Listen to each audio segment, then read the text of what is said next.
यहाँ के आदिवासी परिवार ब्लॉक गोगुंदा, ब्लॉक सायरा के तमाम अग्रणी कार्यकर्ता, पिता तुल्य पितृशक्ति एवं मातृशक्ति इस कार्यक्रम में उपस्थित हैं। आप सबको मेरी ओर से राणा पूजा भील की धरती 15वां फ्लासिया ब्लॉक की ओर से एवं फ्लासिया ब्लॉक आदिवासी परिवार की ओर से पूरे भील प्रदेश के आदिवासी परिवार के सदस्यों की ओर से मैं आप सबका हार्दिक जोहार अभिनंदन करता हूं। दोस्तों, हमारे समाज की परंपराएं हैं, हमारे समाज की कुछ रीति रिवाज हैं। उन रीति रिवाजों के अंदर हमें रहना पड़ता है। हमारे घर में अगर कहीं किसी प्रकार की अप्रिय घटना घट जाती है, हमारा परिवार का कोई सदस्य हमारे बीच से प्रकृति में विलीन हो जाता है, तो हमें कितना दुख होता है। लेकिन हमें, मेरे परिवार को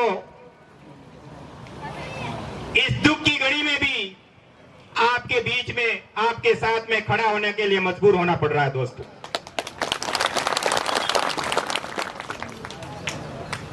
यानी जिस तरह से आज हमारा आदिवासी परिवार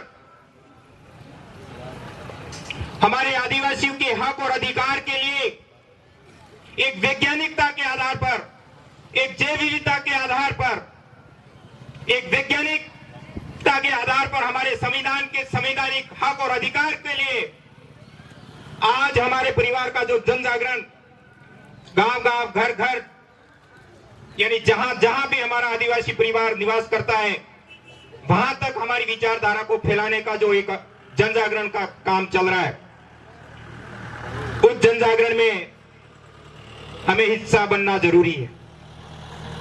अभी हमारे पूर्व वक्ताओं ने हमारे भगवान बिरसा मुंडा के बारे में, उसकी जीवनी के बारे में हमें बताया।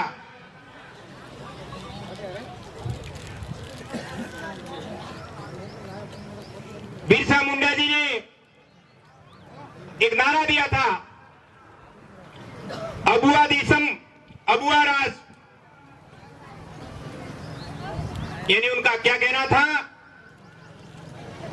कि हम इस धरती के मूल बीज, मूल नेटिव, यानी आदि अनादिकाल से रहने वाले इस धरती पर पहला मनुष्य जो आदिवासी निवास करता है,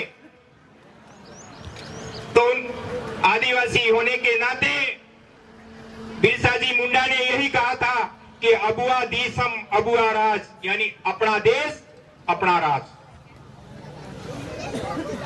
यानी आज हमारे जो ऊपर लिखा है, जय जोहार, जय आदिवासी, जय वीर प्रदेश, तो भगवान बिरसा मुंडा जी की जो थीम थी, जो उनकी सोच थी, उनका जो विचारधारा थी, वो विचारधारा आज जिंदी है। उस विचारधारा के आधार पर हम सब, यानी हमारे भील प्रदेश की बात जो लड़ाई है, उस लड़ाई को हम लड़ रहे हैं। हमारे पुरखों ने, हमारे पूर्वजों ने हमारे लिए हमारे हक और अधिकार, जंगल, जल, जंगल, जमीन को हमारे कुछ लड़ाइयां लड़ करके संवैधानिक तरीके से, संविधान के आधार पर ऐसे कानून बना करके, ऐसे कई विधेयक बना करके हमारे को हक और अधिकार दिला के गए। लेकिन आज हमारे समाज को एक साथ आने की जरूरत क्यों पड़ रही है, उसके बारे में आप, हमारे पूर्व वक्ताओं ने बहुत सारी बातें कही है। यानी जिस तरह से आज हमारा समाज धर्म के नाम पर बट रहा है, अलग अलग संगठनों में बिखर रहा है, अलग अलग जातियों के नाम पे अलग अलग अपने अपने संगठन बना रहा है, अलग अलग राजनीतिक दलों में बिखर रहा है।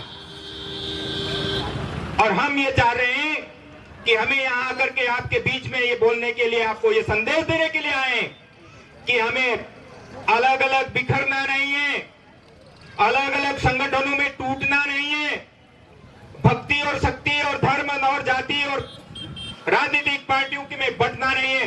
हमें एक सूत्र पे आना है जो ऊपर लिखा हुआ हमारा आदिवासी परिवार। आज पूरे देश के अंदर जिस जिस राज्य में जिस जिस जगह पे हमारा आदिवासी निवास कर रहा है, हमारी विचारधारा वहां तक पहुंच रही है। हमारा आदिवासी परिवार को गठन किए ज्यादा समय नहीं हुआ, 8 साल हुआ। 2015 से हमारा आदिवासी परिवार काम कर रहा है।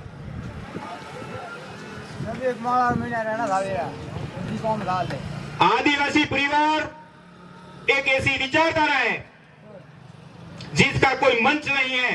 आप देख रहे हैं, आदिवासी परिवार का कोई अध्यक्ष नहीं होता है। यानी यहां वो हमारी बहनें बैठी, छोटी सी छोटा सा भाई बैठा है, भले हमारी माताएं बैठी हुई है, हमारे गले कितना भी हम यहाँ पे कर्मचारी अधिकारी लोग भी हम आपके साथ में बैठे, लेकिन हमारा आदिवासी परिवार एक ऐसी व्यवस्था बनाना चाहता है, कोई ऊंचा नहीं होगा, कोई बड़ा नहीं होगा, सब एक समान एक मंच पे बैठेंगे। और समाज के लिए जहां ऐसी समस्या आती है तो सब एक साथ मिलकर के समाज के लिए लड़ेंगे, समाज के लिए जिएंगे और समाज के लिए काम करते रहेंगे। ये हमें यहां से प्रण लेकर के जाना है। अब मैं आपका ज्यादा समय नहीं ले सकता हूं क्योंकि मुझे थोड़ा सा, मेरे इस बेटे को अभी 1 महीना सवा महीना हुआ है मैंने खोया।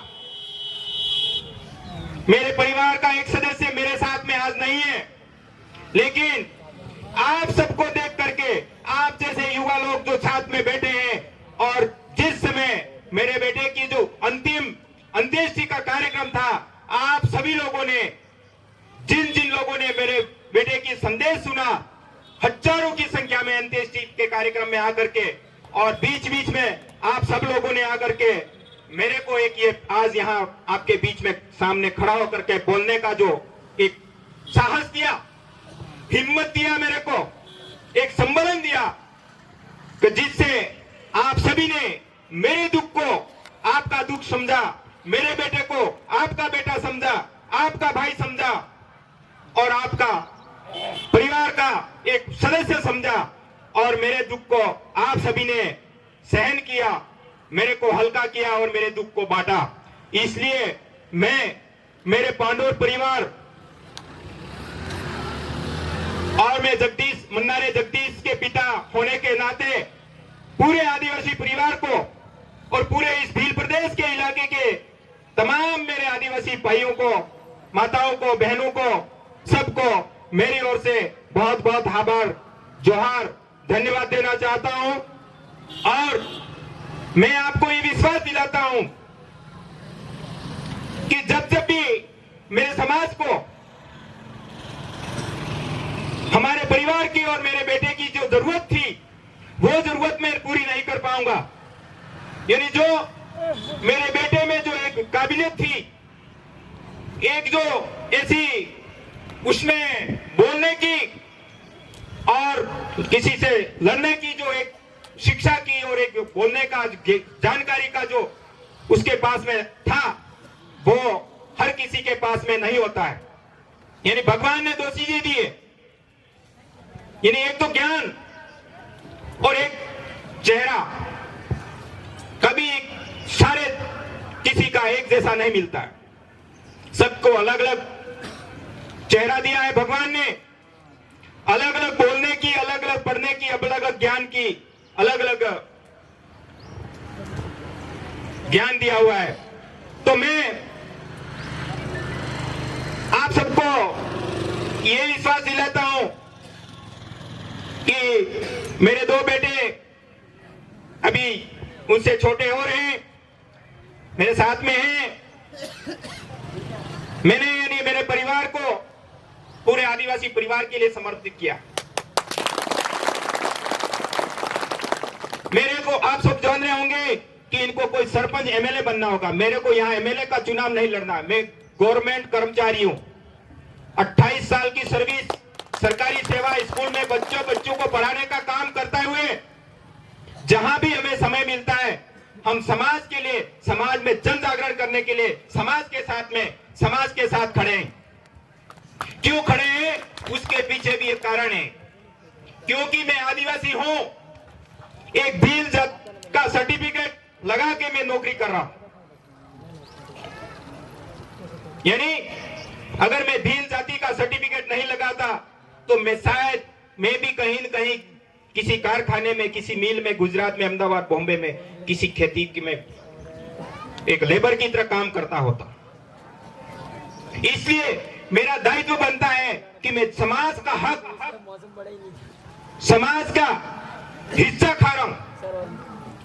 यानी हमारे समाज के हिस्से के खाने के नौकरी का पैसा जो मेरे को मिल रहा है वो आप सबका हिस्सा है।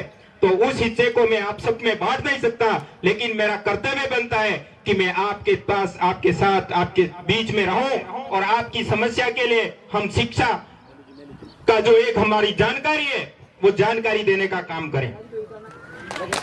आज पहले हमारे पुरखों ने जो लड़ाइयां लड़ी, तलवारों से लड़ी, गोफन से लड़ी, तीर कमान से लड़ी, वो समय अलग था। और आज के समय में हमको लड़ने के लिए हमारे पुरखे जयपाल सिंह जी मुंडा, ये बहुत सारे जो सामने आपके तस्वीर में लगे हैं, बाबा साहेब अंबेडकर जैसे महापुरुषों ने हमारे देश का संविधान बनाया और उस संविधान में 12 अनुसूचियां, 395 अनुच्छेद, हमारे लिए एक कानून और एक अनुच्छेद में हमारे लिए सारी व्यवस्था लिख के गए हमारे पुरखे। उस संविधान के दायरे में रह करके आज हमें शिक्षित बन करके हमारे इतिहास को जानकारी ग्रहण करके और एक वैज्ञानिकता के आधार पर, एक जैव विविधता के आधार पर हमें हमारे समाज को आगे लाने की जरूरत, हमारे समाज को शिक्षित करने की जरूरत है। आप लोग यहाँ बैठे हैं, कितने लोग कर्मचारी इस इलाके में? हाथ ऊंचा करके मुझे बताइए। कोई कर्मचारी नहीं है, एक ही है। कल परसों रिजल्ट आया, मैं हमारे गांव से 7 लड़के साइंस मैथ्स वाले में 7 लड़कों का सिलेक्शन हुआ, जिसमें मेरा बेटा, ये बेटा लास्ट वाला मनीष पांडोर, इसका भी सिलेक्शन है।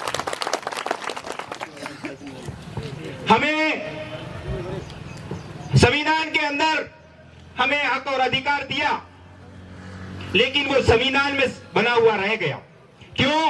क्योंकि हमने हमारे हक और अधिकार को लेने के लिए हमने पढ़ाई नहीं की, शिक्षा हासिल नहीं की।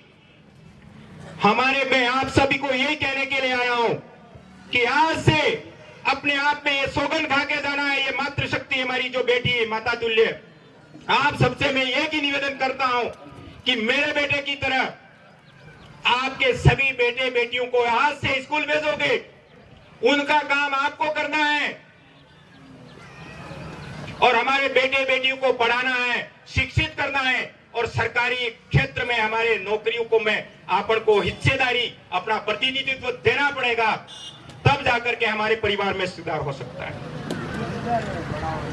यानी जब तक हम पढ़ेंगे नहीं, लिखेंगे नहीं, होशियार नहीं बनेंगे तो हम वहां तक नहीं जा सकते। यानी जो आज हमारे